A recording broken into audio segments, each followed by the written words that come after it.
This is the Fantasy Football Unlimited podcast with your host, Kevin Murray. Welcome to the Fantasy Football Unlimited podcast. On this episode, I'm excited to welcome a guest that's doing a lot of great things in the fantasy football space right now from Footballguys and the Great Fantasy Football Show. It's Colton Dodgson. Welcome to the show, my man.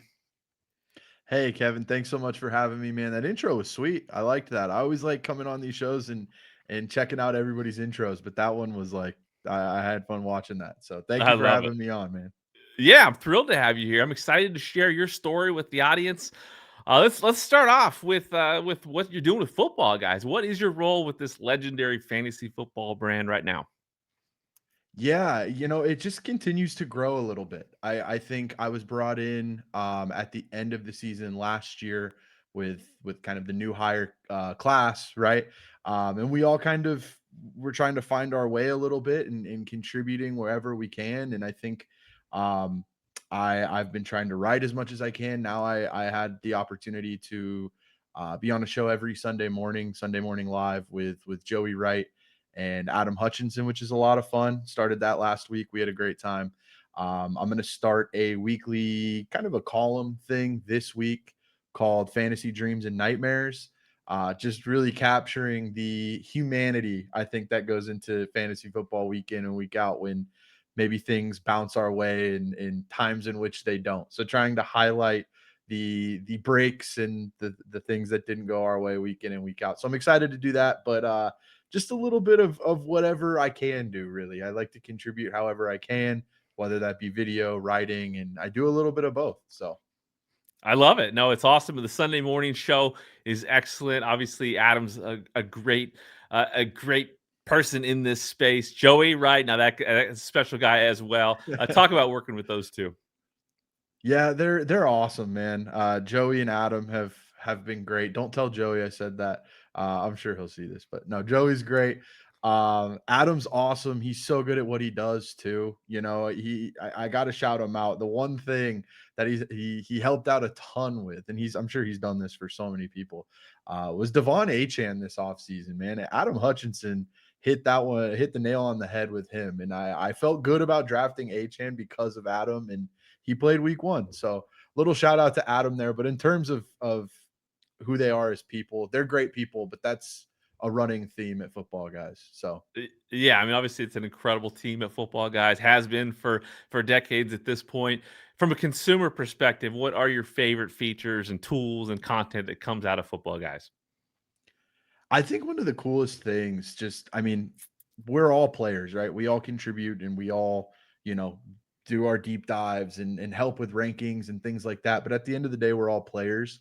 And I think the most helpful thing for me throughout the offseason drafting, and the draft dominator is awesome. And I used that as well. But I love how our rankings are customizable and you can adapt those to your leagues, right? So you can I'm in some pretty wild formats this year. I'm in a league with an IDP spot and 4 quarterback slots. And it's like, how do you value players or even Scott Fishbowl, right? Like, how do you value players when you're in scoring settings and lineup settings that are less than conventional, you might say? And the draft rankings are customizable to suit that, right? So you can sync your leagues with Sleeper, whatever app you use, and then the rankings kind of adjust to your league scoring. And I think that is incredibly helpful. I used it a ton. Super user friendly and super versatile, I think, too, to the unique nature of fantasy football sometimes with all of these new ways to play that have come out.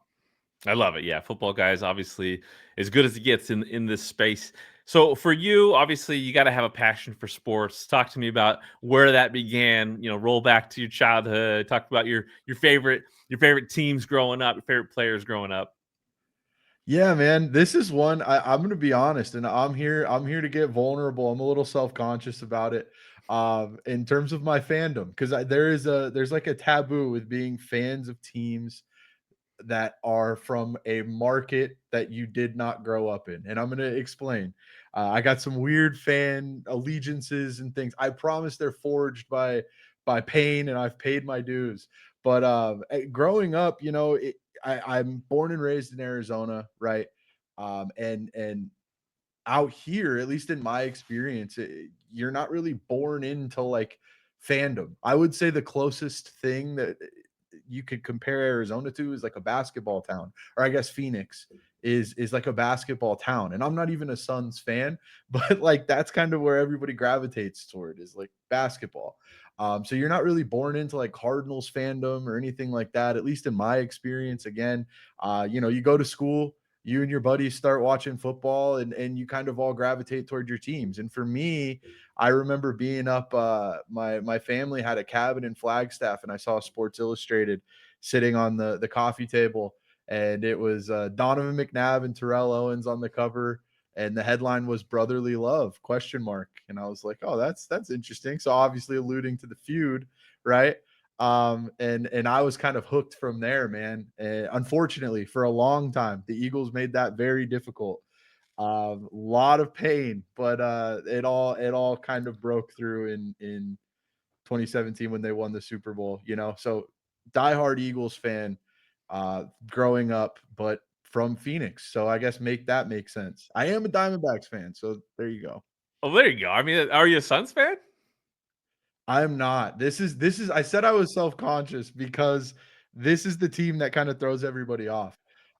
I fell in love with basketball watching Kevin Durant, Russell Westbrook, and James Harden. Oh man. So I'm an Oklahoma City Thunder. Oh, can we end this show right now? Seriously, I'm a Seattle guy, right? That horrible franchise stole my squad. They came up here, ripped it from a great fan base. I was afraid. As soon as I'm you started saying that, I thought you might say OKC, but I'm like, no, he can't do I was that. trying to delay saying it. I know you're a Seattle guy. Oh, And I they should still be the Supersonics. I there you go. agree Okay, with you. okay. So I will say that, and I was a big believer in the Sonics curse until obviously they won a title, and that's why Yeah, everybody kind of hears like Eagles Thunder fan, like how does that happen? You're so spoiled, all of that stuff, and it's like people forget those were two teams that were really tough to root for a yeah. while. So it is what it is. I'll own it. People can clown on me for it, but I promise those allegiances have been forged with plenty of trying times. I love it. No, I think it's cool. I think that obviously, there's a lot of people out there like, oh, I'm a Lakers and a Yankees fan, or I'm a Yeah. Cowboys and a Lakers fan, and I think that's this one's unique, and I can respect that. I think there are a lot of people that grow up in towns, cities, states that don't have strong, professional sports. They got to find a team. And I grew up in the Seattle area, and I can say that our baseball team was terrible. Finally, Griffey came. We were still terrible, but I had a guy that I could root for. Sonics were good. They were very good. They were an excellent franchise. But I was too. I was a kid that looked outward. And I loved Barry Sanders, and I loved different teams. So if you're a fan and you're living in a city, you don't have to be loyal to that team. Follow your heart. And obviously dreams come true, because the Eagles' success recently has probably been great for you. You probably feel like you've It earned it doesn't as a feel fan. real. Well, and you certainly have. Yeah. You've earned it. You've earned it. So OKC though, Thanks, man. I don't know about that one. I So get it. I get it. so as a tried and true fan, what's the worst loss you've ever experienced? Ooh, I saw this one. Anytime I reflect on this question, like the worst loss I can remember, the first two things that come to mind for me are Alshon Jeffrey's drop in the 2018 divisional, the year after the Eagles won the Super Bowl, and Wentz got hurt again, and Nick Foles had to come in for the playoffs, the double doink year when Yeah, yeah. Cody Parkey in that Bears wild card game, and then Alshon Jeffrey drops the pass against the Saints while they're driving down the field to win that game. That one is devastating, and then also Game 6 Clay as the OKC side of it, right? That you could argue that Game 6 Clay game in the Western Conference Finals in 15 kind of altered the trajectory of the NBA with Kevin Durant signing with Golden State Yeah. the following offseason. So those two I always reflect on as like those were brutal. The Kansas City Super Bowl, the first one, obviously the second one was a little more fun to watch, but the first Kansas City Super Bowl in Arizona in my backyard was pretty painful. So there you go. There's a couple answers for you. That's good, and it makes me feel better because the Clay thing was definitely the Sonics curse. So that's fair. 100%. I That's will why I say though, believed, man. yeah, no, I mean it was and it was lifted after Yeah. that. At this point, when are we going to get our franchise? So we just let it happen last year. We lifted the curse. So, but I love when you bring up Thank you. those Super Bowls with the Chiefs and the Eagles. It's something that I don't think people talk about a ton. Is the order of championships and Super Bowl experiences. From my end, the Seahawks just destroying Denver, the greatest Seahawks day of from a fan that they can ever imagine. It was one of the most beautiful Super Bowls ever, right? But I'm then sure. losing the next year in Arizona, to New England. Like I wish for everything I have in me is to flip those, right? Like like if we won the Super Bowl the second time, I'd feel so much better. But it leaves such a scar. For you, talk about losing to the Chiefs, and then defeating the Chiefs. Like how much like vindication do you get by getting that the second title to kind of it makes up for the loss, right? Yeah, and that's such an interesting way to explain that too, because I think you're 100% right. When you get the win on the back end, the loss obviously horrendous. And I was a high school English teacher at the time, so I am a firm believer. Whenever I can, I the Monday after Super Bowl Sunday is a national holiday for me. Whenever I can take that day off, I do. So I had a sub that day, full disclosure. But I came back on Tuesday, and all of my students were letting me have it, and it was a pretty brutal couple of even months, right, leading up to it. And then they have the absurd collapse in 23, start 10-1, and then you're bounced. Matt Patricia's your defensive coordinator, and things have just gone off the rails, bounced in the first round. So it's not only like getting back and vindicating, right? But it was like you're at the peak, you're at the bottom in 23. Things could not Yeah. get worse. You're like, they're not gonna this franchise. Had they fired Nick Sirianni, who knows where they would have been. And then the very next year they're back, and it's like, I guess that's the Saquon Barkley effect, right? But you're 100% right. It just makes it feel, it hits so much different because of everything. And I guess it does to any extent, right? You had to wait forever for that first Seahawks title, Yeah. right? So like it was awesome. But I think getting the win on the back end against a team that like, won the way that they won the first time around with an all-time classic game decided by a holding call, right? It was 2 years in the making. I think I tweeted that out after the game too. It was just 2 years in the making. So that anticipation and that build up for that level of payoff is a super unique feeling, and one that still doesn't feel real. I watched back an NFL Films sort of like mini documentary thing on the dagger, the play call that like kind of put the game out of reach or whatever. And it's just like, wait, that happened. And it was actually on my birthday this year too. So just like Wow. it can't get share a birthday with Saquon. That's my claim to fame. And Cooper DeJean. I love it. But yeah, man, just absurd. So Yeah, I know that loss is part of the journey. And then it culminates, and who knows what happens this year? There's is a lot of competition out there. Green Bay's looking good at this point, but Philly's obviously in the driver's seat. Hopefully they can pull it off for you. Green Bay looks tough, man. I will say that. So obviously, you got a passion for sports. When was it that you discovered fantasy sports? So I was a freshman in high school, and I love that you do all of the commissioner centric stuff, right? That's an angle that's really important to you, and I love that because that was sort of my intro to fantasy sports. Was like I want to do this. I want to play in a league. I'm a freshman in high school. I played football at the time. I had a lot of friends on the team. We're obviously all into the NFL. I vaguely knew about fantasy, and I started asking around and collecting emails and we built our first ESPN league. And you take your lumps as a commissioner, especially a 14-year-old commissioner, when you have no idea what you're doing and you set the championship for week 18 because you want to span the entire season, right? You're taking your lumps, you're learning. And then you got Matt Flynn throwing for 6 touchdowns in a championship while your wide receiver one is resting or whatever, right? So that's just part of it. But freshman year of high school, gathered my guys together, and we started a league that still exists today. And I think that's just the coolest part about this whole game. We can get into the weeds on analysis and our guys and flag plants and all of that stuff, but the coolest part to me is getting people together and building something that lasts. So the connections, the camaraderie, the league experience, that's your favorite part of the fantasy experience? 100%, man. And I've gotten to meet new people through leagues, right?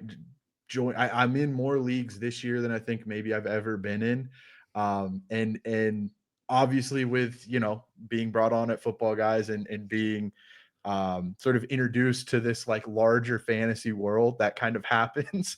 And it's been awesome. Like you're just meeting so many new people and you're bonding over a shared interest, right? And I think that's just such an ease. Sometimes it's hard to like build connections with people when you don't know what your common ground might be. And with this, it's like this is everybody's common ground. We can just talk ball and establish these connections through something we all know and love. So I love it. I love it. So how many leagues are you in this year? ooh, I believe and man, these might be rookie numbers. I know people who are in way more than me, but I wanna say I'm in 9 this year. Okay. Okay. Um, and you get to a point too where like again, that's more than I've ever been in. But you do I've tried to limit it in years past. And this year I've just been so excited to get back to football and I'm trying to see how many I can effectively manage. Week 1 was okay. The wins weren't great, but like in terms of managing the teams and stuff, it's been okay. But I found that if you're stretched too thin, it's like everything is essentially a net neutral because Yeah. something that's good in this league is bad in this league. And, but I'm taking it on this year and we'll see how it goes. Nice. Now, so with that primary home league, that goes back in the day, like the original time you played fantasy. That whole league is still together. That's incredible. Yes, so I have since this is kind of the crazy part is I have since moved on, but a lot of the original members are still there. They have like an Instagram account and they do a great job with it. They broadcast it. People are like relatively interested in following it and things like that. But a lot of the guys that I recruited back in the day and brought on are still running that league and I'm still friends with them and I kind of still like check in and see what's going on. But we together, and even though I'm not there anymore, we all work together to build something that clearly had staying power. So even if I'm not playing in it, I'm still very proud of it. And I think it's so cool to see that it has continued to stand the test of time, I guess, and I love it. aging and all of those things. Yeah. So, is there one league that, like this year or last few years, that is your primary league, like the one league you got to win? For me, it's my league with my family, and I've brought some friends in too for whatever reason. Like, when you're playing with your family and some of your closest friends, and the stakes are just higher, I think. I started a new dynasty league with a lot of those guys I referenced in that previous league that we started in high school. They're playing in a new dynasty league, and we're all in that together, and we just started that up this year. But I would say this family league that I started, I wanted to get all of my family and friends playing, and some of them did so with some resistance, right? They're like, I don't care, I don't want to play. And I've Yeah. slowly seen it's been around for like 3 or 4 years. And I've slowly but surely seen like my mom become more interested, my wife become more interested, my sister. It's cool to see that evolution where like I was initially like, please just play, you might like it. and they did it kind of kicking and screaming, and now they're like, are we playing this year? So Love that's it. kind of Love cool to it. see. But I think that's the one that I really want to try to win every year. That's the one where my reputation's on the line a little Oh bit. yeah, you got to prove Yeah. yourself. Any fun traditions that you've witnessed in fantasy leagues, whether it's the old one or some of the new ones? Anything fun, like unique when it comes to just how the league operates?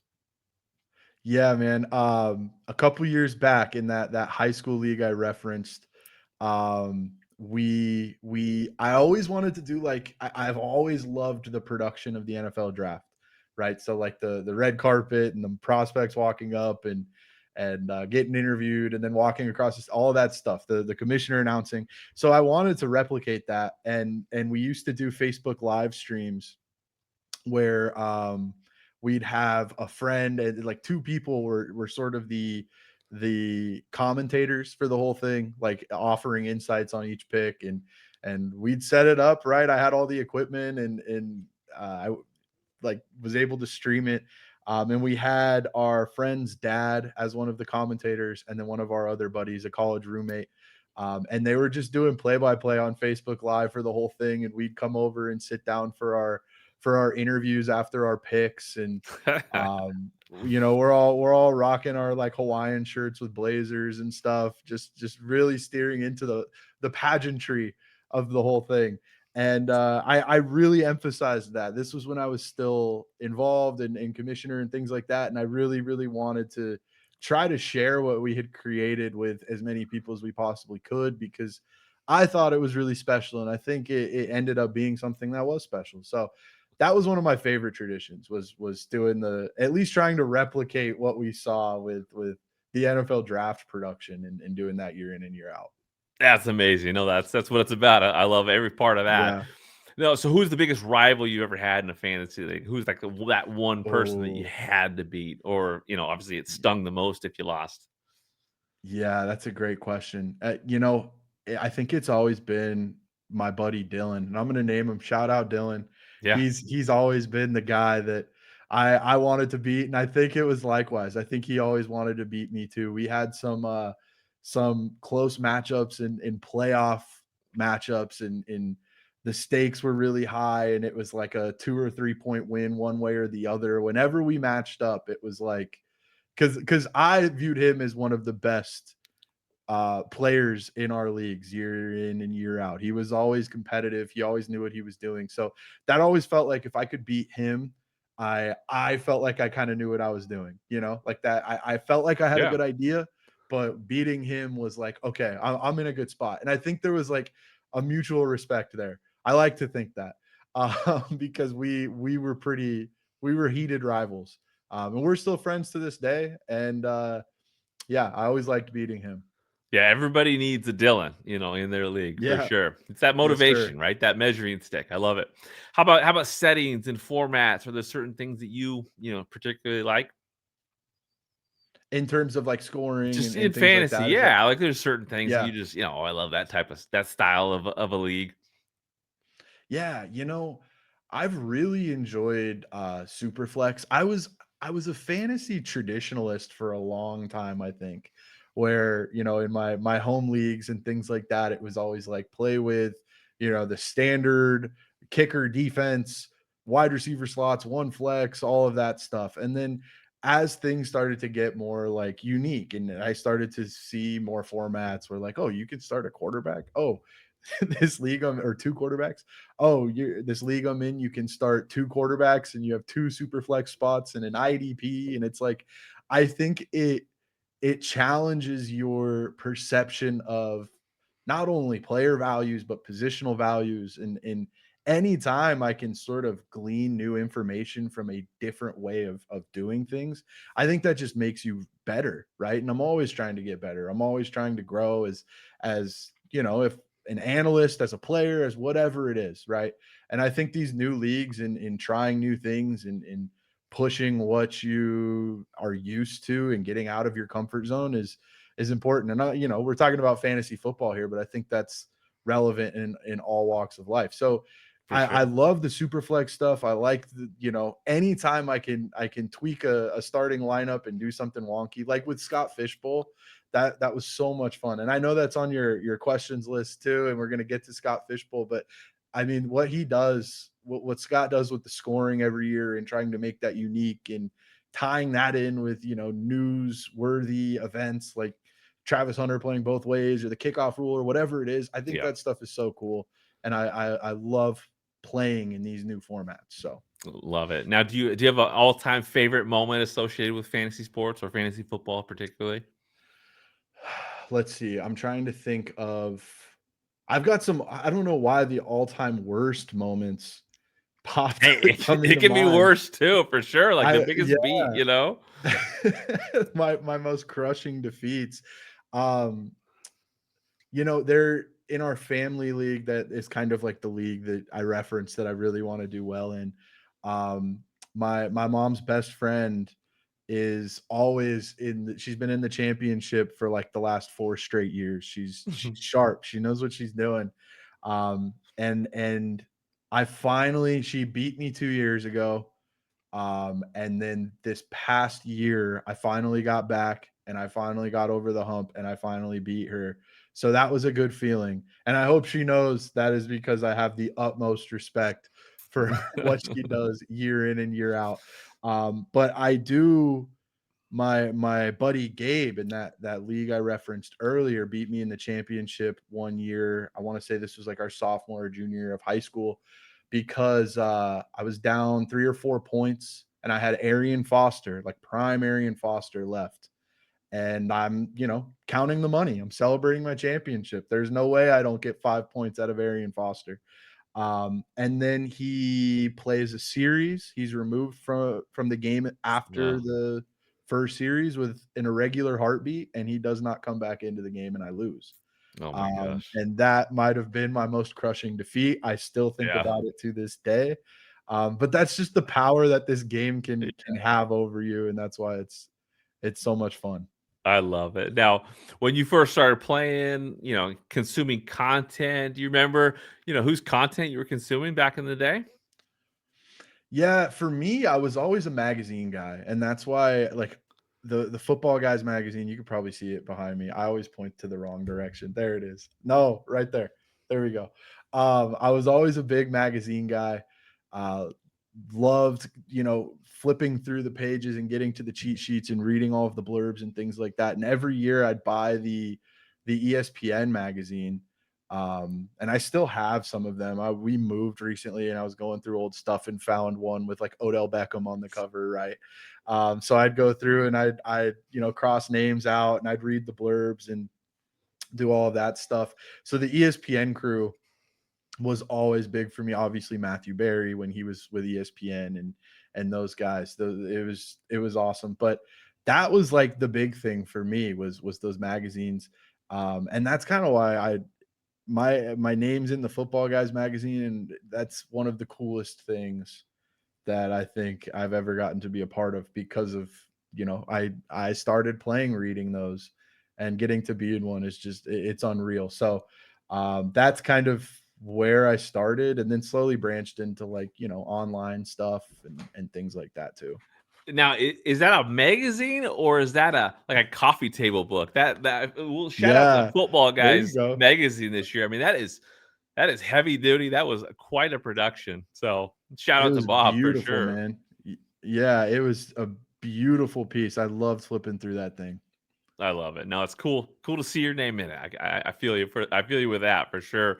Yeah. What inspired you to dive into the industry and create content? Talk about your timeline, like when that came about. Yeah, it has been a long journey.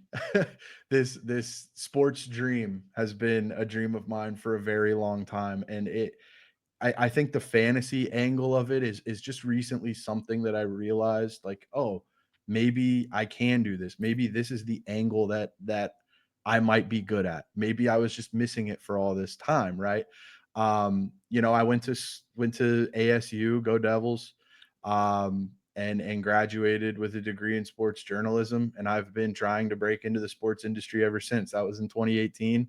Had a few jobs here and there, right? It's a very, very tough industry to break into, and you just don't stop. It's going to sound so cheesy, but you just keep believing, man. You keep believing it's going to happen, and you try to learn along the way. You try to find your own path, find what you're good at, find your niche, and then work at perfecting that, right? Work at being as good as you possibly can at what you think you do well.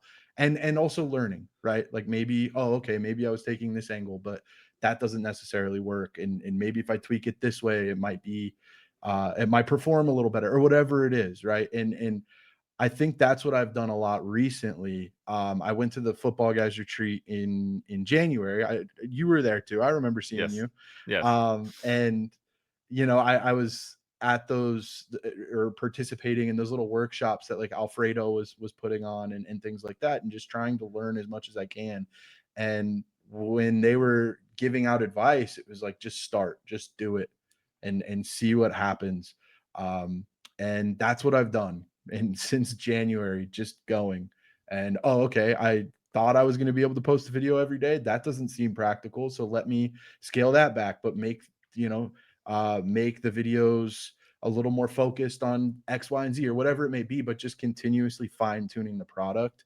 Um, so I think it's been a journey that I've been at for a long time, and I'm going to continue to be at. My dream is to work in this industry on a full-time basis and be here to stay, right? And I believe I can. I just have to keep growing and I have to get there, and that's my ultimate goal. So however I can do that is what I'm going to do. But for the time being, putting out this content, um, and finding that this is the angle that I really enjoy, I think has been awesome, and it's pushed me to stick with it too. I love it. No, it doesn't surprise me at all. You got a degree in sports journalism. You're super talented. When I first started seeing your videos, I'm like, okay, this guy's got some talent. He knows what he's doing. Your Well, cadence, thank just you. the way just the way that you speak and talk football. Like you can tell. Yeah, I can tell there was something special there. So cool to see. Obviously, I love seeing people's journey in this space. When it comes to football guys, how was it that they discovered you? Was it just yeah, tell me about that story. It's kind of crazy. It like doesn't make a whole lot of sense to me either because it all happened so fast and it felt pretty improbable. But I was working for a company out in Arizona doing some SEO stuff for their blog, and we got it's a like memorabilia company. Like they auction off memorabilia and stuff like that. And I think they were trying to grow their online presence a little bit. So we were doing some blog posts about sports memorabilia, and then as football got closer, like the end of the summer, they started putting together some like fantasy football stuff. And I'm like, huh, I obviously love fantasy. I never really thought it was practical that I could write about it um, in really much of a capacity. But this was a window for me, and I'm like, I'm going to take this and I'm going to run with it, and I'm going to have a lot of fun with it because this is something I really, really enjoy. And I remember just like our typical articles were like 400, 500 words, something like that. I was at like 1500 on this like this sleepers article because I loved it, man, and I was just going. And I feel like that kind of flipped the switch in me a little bit where I'm like, okay, I want to do this more. How do I do this more? And I had been subscribed to the Joe's newsletter that comes out every day. Um, and I had been getting his emails for a long time, like 4 or 5 years, something like that. I want to say it's been a while. And then I saw in an email that Football Guys was hiring, and I had originally sent Joe a copy of this article that I had written for this company I was working for, just asking him for like, hey, is there anything here? Like, do you see anything with what I'm doing? Is this kind of like what people in this industry do? Like, is this just like a fan article? Like, what am I doing here? Do you see any value in this? Basically, um, didn't expect any reply, but that's because I didn't know who Joe was at the time, and I didn't know he's one of the nicest people that you'll Yeah, encounter yeah. in this industry, and he was super gracious. I sent it to uh like 5, 6 people just like trying to get advice, and I think Joe was the only one who responded. And I admittedly sent it during the preseason when he was probably incredibly busy. And he was like, I will take a look at this in a couple weeks. I was like, totally fair. Um, but then I saw that there was an opening, and just on a whim, I was like, we'll see. Again, didn't expect the response. Submitted that article that I wrote for this company I was working for. Didn't expect a response, but Dave Kluge got back to me, set up an email with, or an interview with Joe. We sat down and talked, and he offered me a spot with Footballguys, and it just all kind of happened so fast. But like that was the validation that okay, I do have something here, and now I have to do everything I possibly can to cultivate that, to refine that, and make this thing happen that I've wanted to make happen for so long. So that's kind of how it all came about, and it still doesn't feel real. Well, I mean, that's an incredible story. It's such a cool path towards what you're doing right now. Obviously, you at some point had to get on social media.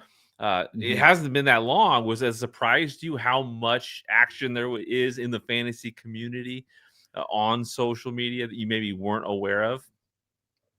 Yeah, I think I've always been I don't know. I feel like I've never been the biggest social media person. I actually didn't have an X account, Twitter account, whatever you want to call it, before um, I joined the team. And I was like, I think I need to build up a bit of a presence and do my best to integrate that with my work, because I knew social media was a big part of content and um, being an analyst and all of those things. And I was at a point in my life where I was a school teacher, and still am. I'm doing some sub stuff now, but when you're a teacher, you want to try to be as invisible on the internet as you can, because kids are so digitally Yeah, literate now yeah. that they can track you down and they'll find all of that stuff. So it was just like the risk didn't outweigh the reward for me at the time.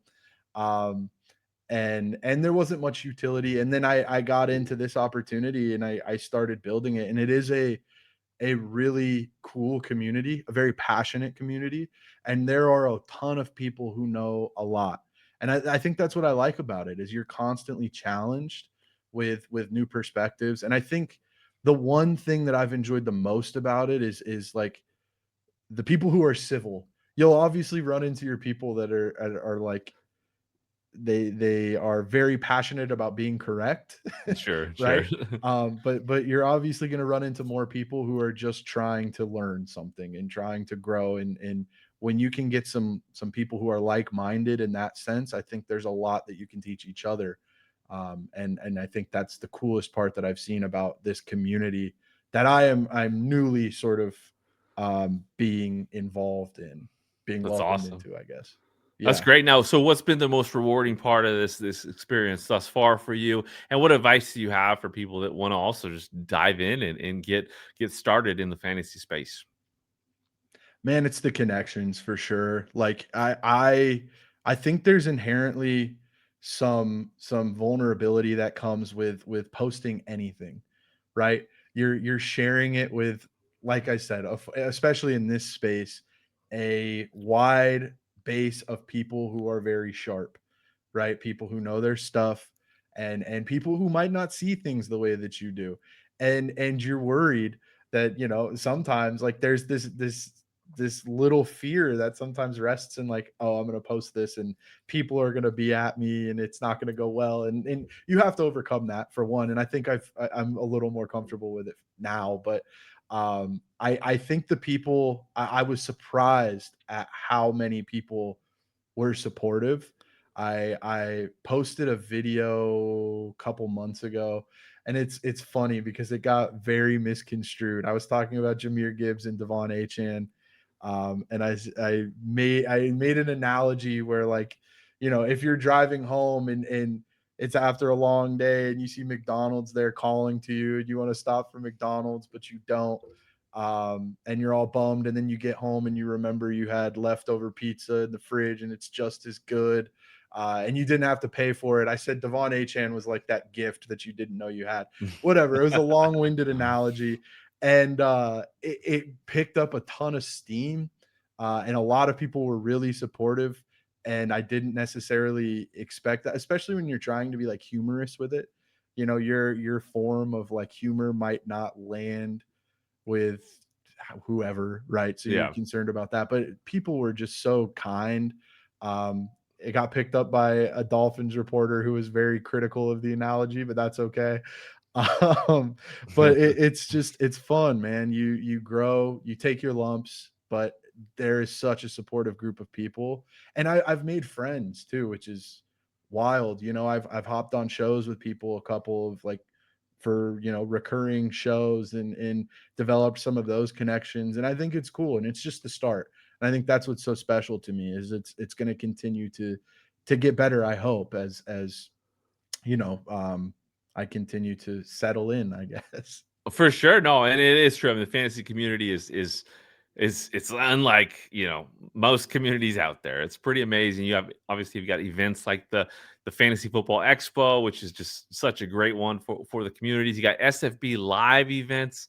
Scotty Fishbowl is such an amazing community event, and now in multiple cities having live events where people are connecting, getting meeting people that are local. Have you had any experience with SFB live? Or desires for to get to the expo?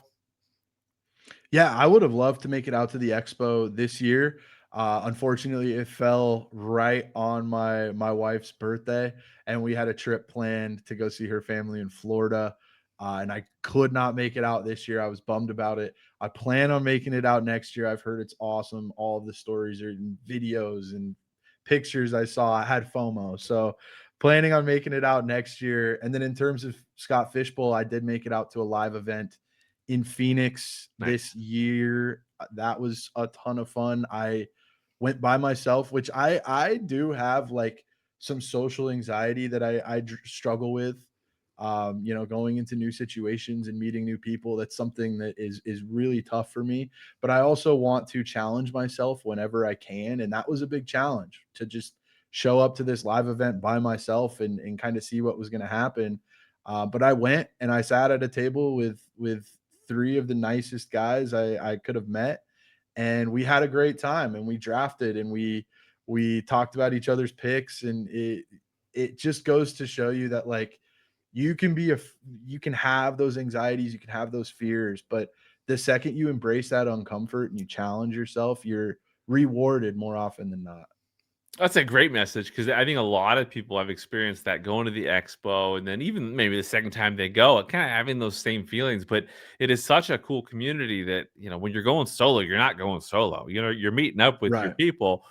You may not know them yet, but an event like that, it really helps break down barriers and get people to experience just this community, the best of it. So highly recommend if you have some nerves, you know, follow this advice because breaking through makes a huge difference, and it's definitely a great community that will support you and welcome you open arms for sure. Absolutely. I couldn't agree more. Make it happen. Take the leap. You won't be upset that you did. And that's the same thing, when it comes to asking about advice, for others that want Oh, to get yeah. into the I totally space. forgot to touch on that. I'm No, it's okay. sorry. I mean, I assume it's kind of that same message. Take the leap, right?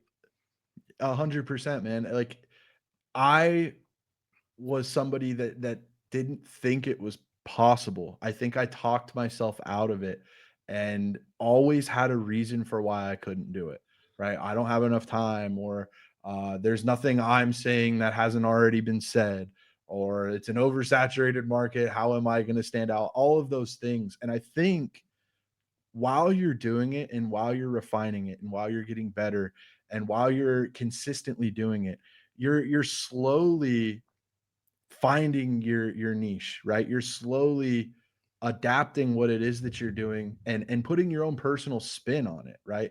I think all of the best content find some sort of intersect between who you are as a person, your voice, your unique personality, and ultimately your expertise on something that you're talking about and you're researching anyway, right? We all have different interpretations for, players who are going to be good and players you want on your rosters and things like that. But the unique part of that too is who we are as people. So I think the best content that I've seen does an effective job of walking that line between giving you effective advice and providing an analysis, but also doing so in a way that is unique to who you are. And that's what I've tried to do.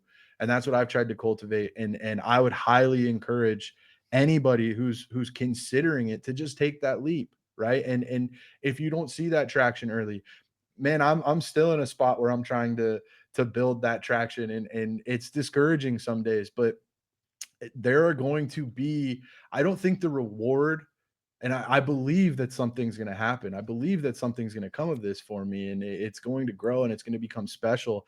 And I don't think that would be near as rewarding if I didn't go through the times where it's been like, you know, I'm firing videos into the void and nobody's watching, or I'm sitting in a Twitch stream by myself and there's no comments and I'm just rambling. Like you kind of go through that stuff, and that's what makes the reward or the accomplishing of the goal at the end so worthwhile. And you can't get there if you don't start. So just start. That's my advice. Great advice for sure. Now, obviously, we talk community, we talk, all these great things about the game, but it is the game of football that we all come for. 2025 season is here. Entering this season, who were your guys? Who were you guys, your flag plants this season? And who were the players that you wanted to avoid? Yeah, the guy that I went to war for, I feel like was Brees Hall. And after week 1, I might be feeling a little good about it. But I felt like Brees Hall was somebody who was very overlooked because of all of the talk about, the committee, which my rebuttal to that was always like 90% of the backs in the NFL are in some form of committee now. And he actually only played 58% of the snaps in week 1, but that's still equated to 21 touches, right? So Yeah. a committee is never going to be the kiss of death. And that was my big thing. And then when you look at um backs and their opportunities with Justin Fields, you do see some touchdown regression, but Najee Harris last year in the first 5 games with Justin Fields was still heavily involved. And we saw that with Brees too, especially for a team that posted a pass rate over expectation in week 1 of -18. Like, this team is going to run the ball constantly. So even if he is seeing 58% of the snaps, I love Brees Hall the rest of the way. I think this is the most coherent offense he's played in his career. The Jets have been the Jets for his entire career, but I think Tanner Engstrand's system looks a little better than anything we've seen him play in. I've loved Brees throughout the summer, and I'm feeling better about it now. In terms of in terms of guys that maybe I was a little more skeptical of, I'm trying to think. The one guy that I was a little nervous about, um, Travis Kelce comes to mind. I think he's been on sort of a steady decline, and the rankings didn't necessarily reflect that. Some of his advanced metrics over the last 2 years have continued to decline. And we kind of saw some of that show up on tape in week 1. He did have the long touchdown on kind of a coverage bust and things like that. But he was somebody I was avoiding. And Chase Brown was such a polarizing name for me. Um, and then in week 1, I was like, there's no way the Bengals are going to run him out and give him 24 touches a game again. And then in week 1, they gave him like 25 touches, and it was just insane. And I'm like, okay, I'm a big like, oh, the metrics weren't that great with Chase Brown, right? He's gonna need the volume, and I don't know if he's gonna get that. He's getting the volume. The output wasn't great. I don't know how long he'll hold up if they continue to give him that volume. Maybe he's built for it. But those were just a couple of guys that I kind of notably had my opinions on, I guess. Sure. Now, obviously, with Chase Brown, I mean, Cincinnati Bengals week 1 is impossible to predict because Burrow always comes Right. out slow, right? So, I mean, Right. it was heck of a week. Obviously, I think Chase Brown is in a good situation, but I too don't Right. have him on any team because there was a bunch of people, in that range that I just felt safer with. A lot of times that's what it comes down to is, you might like a player, you might dislike a player, but if there's a value, you take them. Brees Hall, I mean, 100%. Brees Hall is so talented. I can say I play in like 17 leagues. Discount some dynasties. Say I played in 10, 12 redrafts of some Yeah. sort. And yes, that's the one guy that slipped in every single draft. Everyone was afraid of Brees. The talent was there. Yeah. I can say I definitely passed on him multiple times, and I regret it. Again, knowing his talent in the situation, it's tricky. I have a lot of Braylon Allen, so we'll see how it Yeah. goes. But no doubt, anybody that stuck through it with Brees Hall has got to be happy because you got him for a value, even if it's less than what he did in week 1. I mean, you still got a super talented back. Brees Hall he's there. My biggest thing with Brees Hall though, dynasty year before last, or right before last season, I traded him for 3 firsts and Bucky Ooh. Irving. Last year, it was like week 3 or something. Traded Brees for 3 firsts and Bucky Irving. I don't regret that. You take that every day of the week, man. I will. Value's the name of the game. Exactly, Yeah. but the talent is there, so I love that call. Hopefully, this is gonna be a great season for Brees Hall. Now let's dive into some rapid fire questions, kind of get you know Let's do it. your personal side a little bit before we wrap things up. What do you enjoy most about what you're doing in the industry at this time? The people. I have met some of the coolest people at Footballguys, and just getting to not only like associate and communicate and work with them on a daily basis, but like almost learn from them. And I kind of view some of these guys as like mentors now. I just feel so fortunate for that. So that's my favorite. I know this is rapid No, it's fire, and I okay. can be long winded, The so I'm just questions are trying rapid to fire. The keep it questions quick. are rapid fire. Okay, The answers don't have to all be. right, cool, man. Yeah, the people. I love the people I've gotten to know, and I'm so grateful for that. I love it. Now, what do you love the most when it comes to how you communicate? You like the writing? Do you like the video? Um, honestly, I think it's a healthy mix of both. I think I do a lot of writing for my videos. Like I'm writing scripts, researching all of the information, right? And crunching all of those numbers and putting those into coherent scripts beforehand. So there is still like a degree of writing when I'm making my videos. But I've always been a writer. It's something I've always enjoyed doing. That's always been kind of my favorite method of expression, and that's how I started. So I think I would describe it as kind of a hybrid role for me. I think I can do both effectively, and I want to be the best that I possibly can in both mediums, I guess. Love it. Now, how about your favorite hobbies and activities outside of sports? Oh man, so much has to do with sports. I feel like I'm just such a people person. Like regardless what my people are doing is usually what I'm doing. If I can have a college game on nearby or something like that, a pro game on nearby, I'm usually hoping for that, right? Being in a restaurant with a TV or something like that, But I just love being around my people and whatever they're doing. That's what I want to be doing. My wife, my family, my friends, like that's just get me around them and I'm going to be happy. It's a great answer. How about an all-time favorite TV show? Oh, I go back and I rewatch the show Silicon Valley probably like once a year, start to finish. It's just an all-time classic for me. And then all of the Danny McBride, Jody Hill collaborations, like Eastbound and Down, um, Vice Principals, and The Righteous Gemstones. I love those shows too. Love it. How about an all-time favorite movie? The Big Lebowski. Nice. Yeah. How about a sports movie? Okay. I'm thinking either The Longest Yard or Invincible. Okay. Okay. I How about Go have a favorite Birds. I food? love Invincible. Favorite Favorite meal? Like, food. yeah, what's the favorite meal? What's the best meal out there? Man, this is gonna sound ridiculous, but if I can just get a chicken sandwich from Chick-fil-A, that's like my default. I'm I love going it. Chick-fil-A whenever I can, man. Okay. So you're in Arizona. It's like, so how do you compare Yeah. Chick-fil-A, Raising Cane's? Are you not a Raising Cane's guy? Ooh. Man, I'm an everything guy.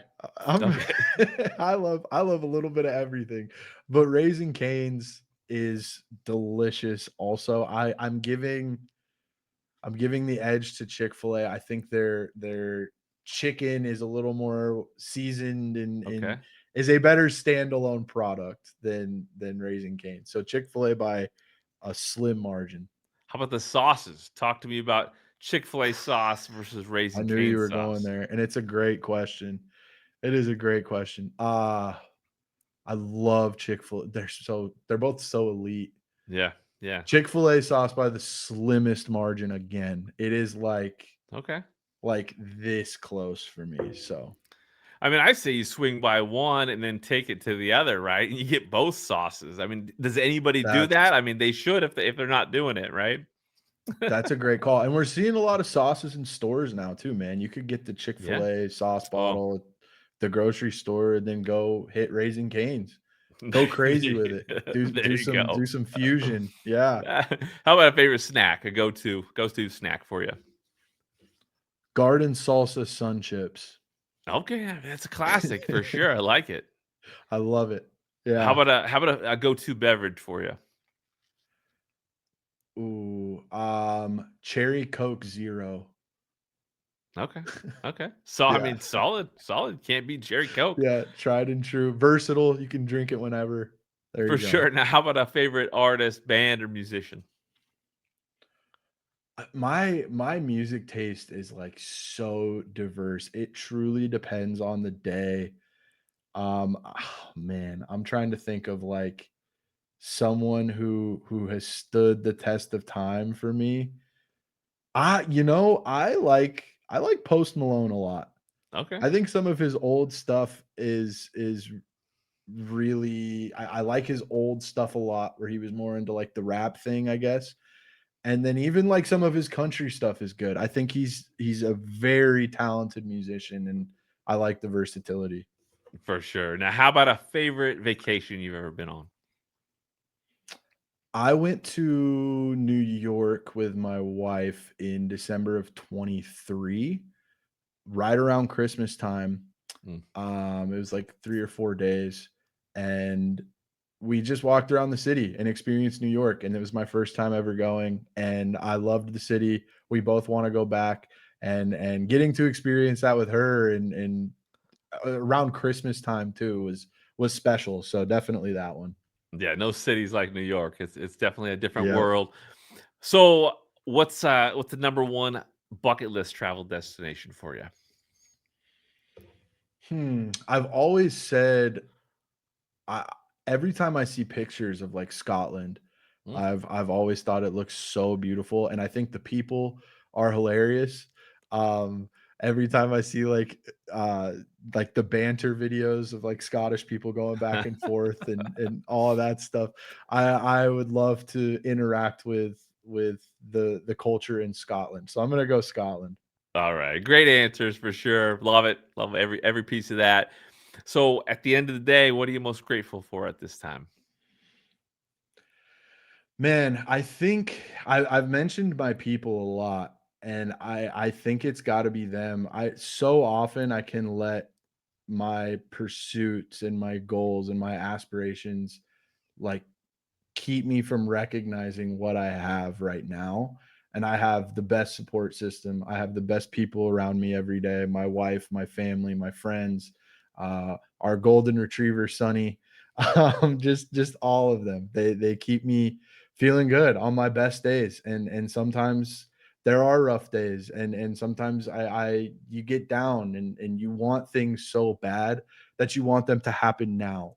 You know, and you feel like a failure if they're not happening right now. But I think those people have kept me so grounded and have kept my head on straight and have kept me pushing forward that I can confidently say I wouldn't be having this conversation with you without them. Like they're just great, and I'm grateful for them every day. So That's fan it's so important to have a great foundation like that, so happy for you with that. Now, can you name a few thank you. people, in the fantasy space that have just had a big impact on your journey so far? Yeah. Definitely. I see. I'm going through this list, and I'm like, in my head, like names are popping into my head, and I want to make sure they all get credit because they're all awesome. Jeff Blaylock is a guy that I came in with when we got hired at the same time, and we have just been navigating this together. And I'm so grateful for his friendship, and I'm so grateful for what we've gotten to experience with this new journey. I think Dave Kluge is an incredible person. He's been so helpful to me. He's always a willing ear, always willing to listen, answer questions. And that's incredible for somebody who is as accomplished as he is. Alfredo Brown, exact same way. Joe Bryant, obviously. Jeff Bell, man, I'm Joey Wright, obviously. You gotta give Joey his shout out too. For sure. And I think as somebody who has been trying to find his way in this industry and work in sports and be able to do this, because it's a dream job for so many people. It really is. Um, I think you don't always encounter people who give you the time of day and truly listen and truly care about you. And those people all have, and I don't think they realize like how important that is, not only to me, but to the people who listen to them. And all of that, like the fact that I can just reach out to those guys and ask them questions, or like, hey, can you come on my show? And they will. Bob Harris, I can't believe I almost forgot Bob. Bob Harris is incredible too. Like I can't say enough about those guys. You have probably figured out I'm a bit of a talker, and I could go on all day about those people, but just so grateful to have met them, and so grateful that they're Mike Kashuba too. See, names keep popping into my head. But yeah, so fortunate for all of those people. I love it. No, you mentioned some great people from Football Guys for sure.